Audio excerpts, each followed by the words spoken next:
Okay, here's another one. In the tribulation, do non-believers get another chance to accept Jesus?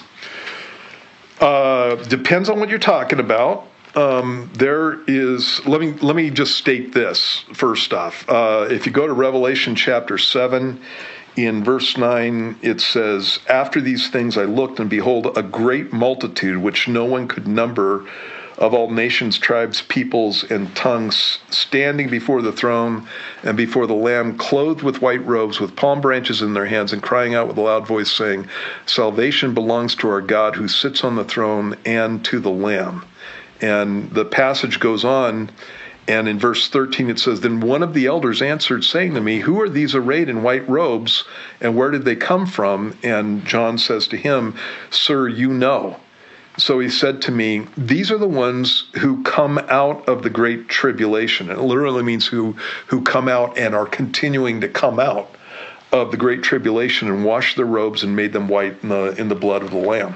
And so what the Bible teaches in the book of Revelation is that there's going to be a group of people that no one could number. It's a huge group of people that get saved during the tribulation, and obviously these people are dying during this period of time, and they're coming into the presence of God. And so, yes, unbelievers are going to be getting saved during the tribulation. It's going to be one of the greatest revivals that the world has ever seen, and God's going to be putting these people into a position where they need to make a choice, either for or against Jesus. And again, a huge number of people make a choice for Jesus. Now, if the question is whether or not somebody who has heard the gospel before the Lord comes back for the church and goes into the tribulation, there's a verse that's a little scary. It's a little bit problematic, and this is in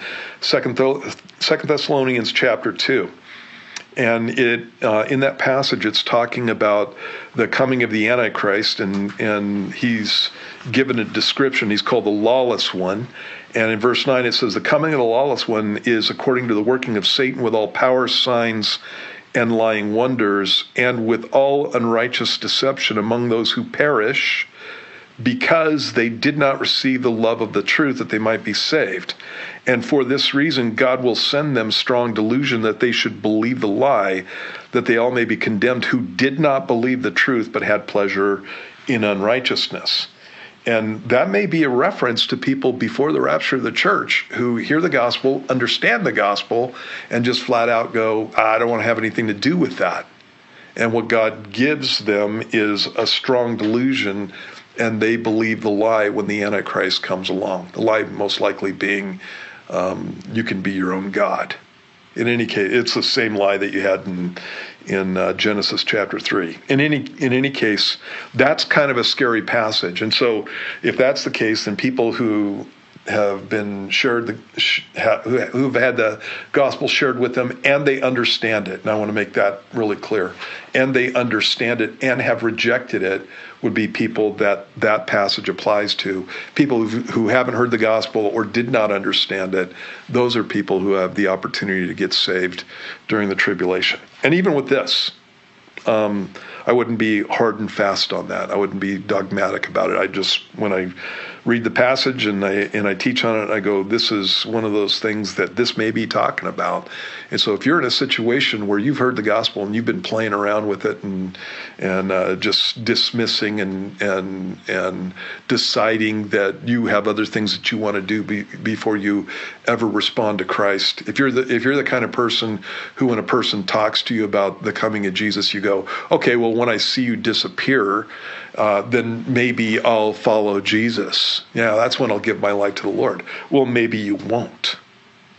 And maybe what'll happen is you'll be given strong delusion and you'll be a follower of the Antichrist. Maybe it'll be that. How about that? And so you don't want to be in that position. And so there's no reason to not give your life to the Lord right now. One of the things I've always, I've had guys that I worked with in construction who, when I would tell them about the coming of Jesus for the church, which is the rapture, when I would tell them about that, they go, okay, well, when I see that, then I'll give my life to the Lord. and I'll serve him. I go, do you realize what happens then? And I've already referenced this. Lots of the people, most of the people who give their life to Jesus during the tribulation period end up dying for him. And so the Bible describes the way they die, that the Antichrist has them beheaded. And so, just imagine you give your life to Jesus, and the government comes along, FBI comes along and says, "Hey, we know some things about you, and we're going to take you in. We found out that you're a Christian, and it's the death penalty for that. By the way, what we're going to do is cut your head off." And would you deny the Lord there? And and again, talking to construction guys, they all think that they're big and bad and tough and stuff. And they'll go, well, sure, I would stand up for Jesus. And I go, you can't even do it now. You're afraid of what the other guys on the crew are going to say about you if you give your life to Jesus. What makes you think you're going to die for him later on? Yeah. And, again, it's the kind of thing where, again, the Bible teaches that today is the day of salvation. It's not something that you put off. And so there you go. There you go. I think that's pretty thorough. Yeah.